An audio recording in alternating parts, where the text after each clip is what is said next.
Chers auditeurs, Shalom Uvracha, Umadim Lesimcha, à Gut Moed. Secours les Ilou Nishma de mon beau-frère, Reb Tzvi, Ben Pinchas, Zichrono Livracha. Ce dimanche, donc dès la sortie de Shabbat Chol HaMoed Sukkot, en sera le jour de Hoshana Rabbah. En Israël, lundi sera le jour de fête, le Yom Tov de Shmini Atzeret et Simchat Torah. En dehors d'Israël, lundi et mardi seront respectivement les deux jours de fête, les deux Yamim Tovim de Shmini Atzeret et de Simchat Torah. Hoshana Rabbah, la grande délivrance, est le 7e et dernier jour de Sukkot. C'est un jour de Chol HaMoed important, que l'on célèbre particulièrement par une veillée la nuit pendant laquelle on lit le Sefer Devarim, suivi à partir de Chatzot du Sefer Tehilim, puis par une prière spéciale et plus longue le lendemain matin à Shacharit, et aussi par un repas de fête. En effet, c'est en ce jour de Hoshana Rabbah que l'on sera définitivement scellé pour le bien. Le lendemain d'Hoshana Rabbah est un Yom Tov, un jour de fête appelé Shmini Atzeret, comme il est écrit dans Vayikra, chapitre 23, verset 36, Bayom Hashmini, Mikra Kodesh Yelachem, Atzeret Hi. Le 8e jour sera proclamé saint pour vous, c'est une fête de clôture. En Israël, Shmini Atzeret, qui coïncide avec Simchat Torah, est la fête la plus joyeuse de l'année, où l'on effectue des hakafot, des tours en dansant avec les Sifrei Torah. En dehors d'Israël, Simchat Torah est le 2e jour de Yom Tov, le Yom Tov Sheni Shel Galuyot.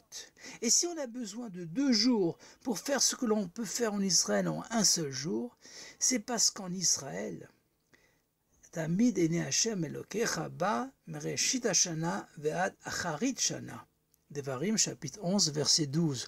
Sur la terre d'Israël, les yeux d'Hachem ton Dieu sont fixés du début de l'année jusqu'à la fin de l'année. Et donc, on reçoit plus de lumière, alors qu'en dehors d'Israël, d'après la Kabbalah, on reçoit en général notre vitalité spirituelle et matérielle par le biais des 70 princes spirituels des nations, les Aïn Sarim, et elle est donc filtrée. Expliquons cette joie de Shmini Atzeret Simchat Torah en utilisant les 5 niveaux de compréhension. Au niveau du pshat, du sens simple, Rashi explique que Atzeret signifie qu'Hachem nous demande de rester un jour de plus. Atzarti etrem etzli, car votre séparation est dure pour moi. Caché alai peridatrem.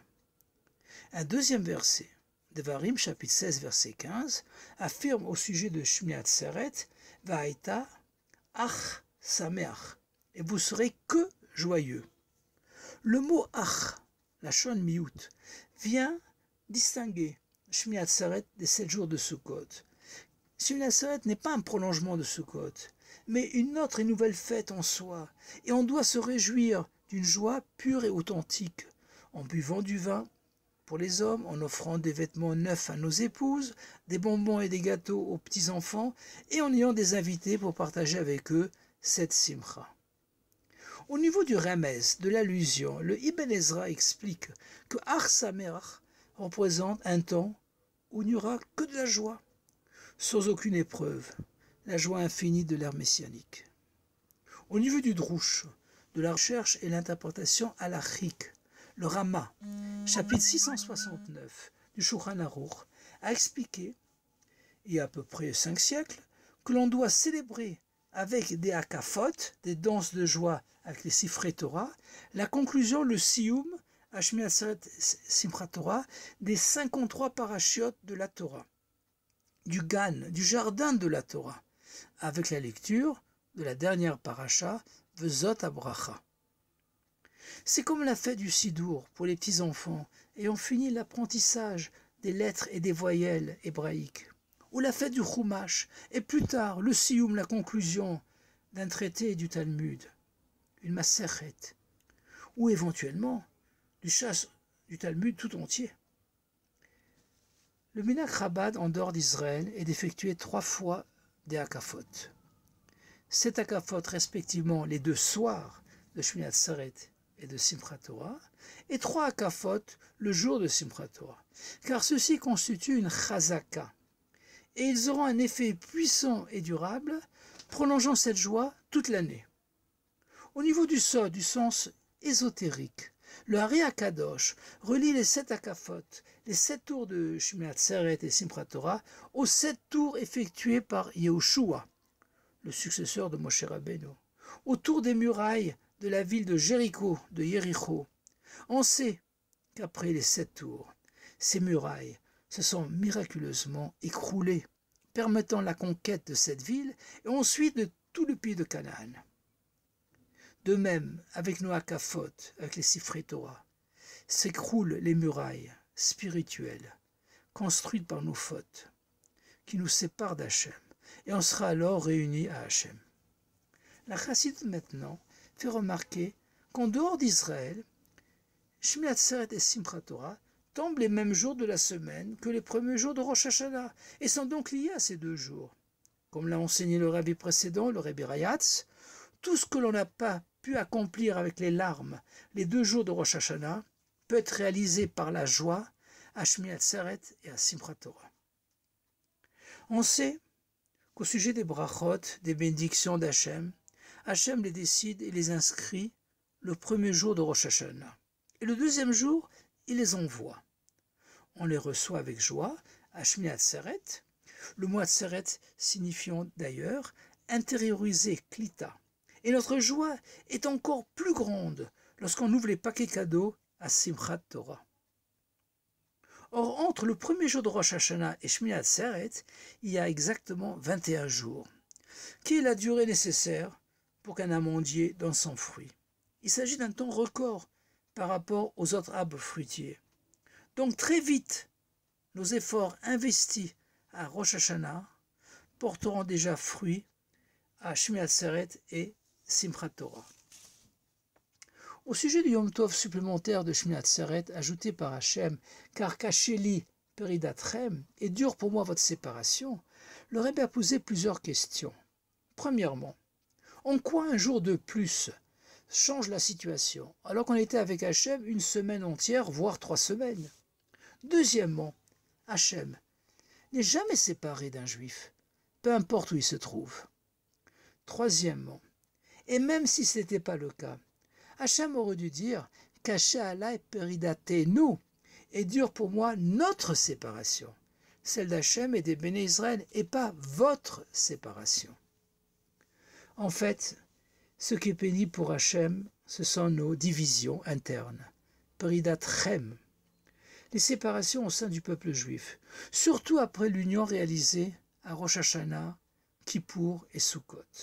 En effet, après les fêtes, il y a le risque que chacun ira de son côté, absorbé par ses occupations et ses problèmes. D'autre part, à Shmini Atzeret et Simchat Torah, notre union est supérieure à celle que réalise la Souka, ou les 4 espèces, l'Arba Minim.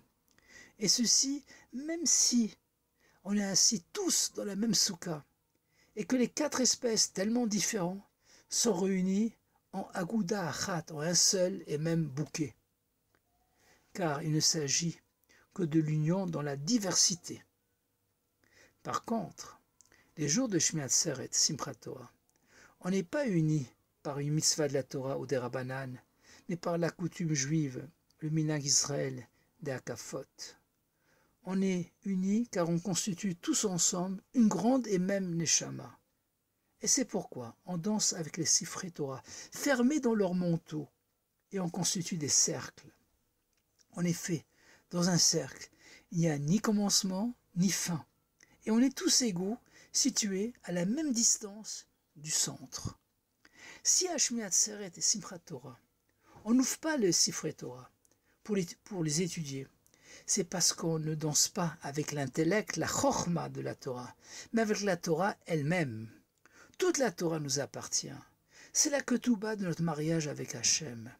Notre érudition n'intervient pas à Shmini Atzeret et Simchat Torah.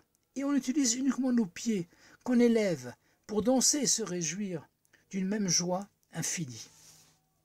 On comprend mieux maintenant pourquoi le rabbi précédent, le rabbi Rayatz, a dit que la récitation de la bracha Shechianu à Shmini Atzeret et Simchat Torah n'est pas uniquement pour le Yom Tov supplémentaire, mais aussi pour la Torah.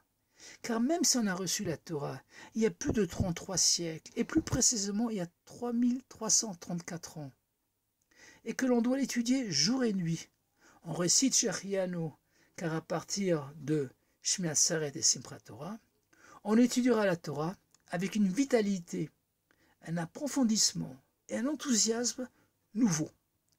D'autre part, il s'agit d'un niveau de Torah qui transcende l'intellect, et donc il ne dépend pas des capacités de chacun. La simcha de l'âme messianique est décrite comme simchat olam, une joie éternelle, comme le har sameach de Shmini Atzeret Simchat Torah, une joie qui grandira constamment, en intensité, car si elle est restée constante, on finirait par ne pas l'apprécier. Or, comme le Rabbi nous l'enseigne, le mot Mashiach est constitué des lettres du mot Sameach et de la lettre Yud. Lorsqu'un juif, un Yid, se réjouit, il est Sameach, avec toutes les 10 facultés, les Yud Kochot de son âme, de sa Neshama, les 3 facultés intellectuelles et les 7 sentiments, et surtout, lorsque son corps est imprégné de cette joie, en particulier pendant les heures de Shmini Atzeret et Simchat Torah, on a alors un avant-goût de la joie de l'ère du Mashiach. On sait que Simchat Torah est le jour du Rebbe. À la fin de Simchat Torah, après la distribution du Koshel Bracha, le Rabbi nous souhaite « Veyakov halach les darko » et Yaakov alla sur son chemin. Que chacun progresse en utilisant toutes ses ressources et œuvre dans son entourage, surtout que cette année 5783, Tafshin P. Gimel, Teeshnat Plaot HaGeula, une année de merveille de la Geoula, et une année de Hakel, de rassemblement, pour réaliser la prophétie de Zecharia, chapitre 14, verset 5, Vaya Hashem le Melech al kol haaretz, Bayom hahu yeh Hashem echad ushmo echad. Et Hashem sera roi sur toute la terre. Ce jour-là, Hashem sera un, et son nom un, avec le dévoilement du Rabbi Melech HaMashiach, Techef u'miyad mamash, Yechi Adonai Morin v'Rabbi le Melech HaMashiach Olam Voed, Shabbat Shalom, Good Shabbos, Chag Sameach, Good Yom Tov, et à bientôt dans le 3e Beit HaMikdash.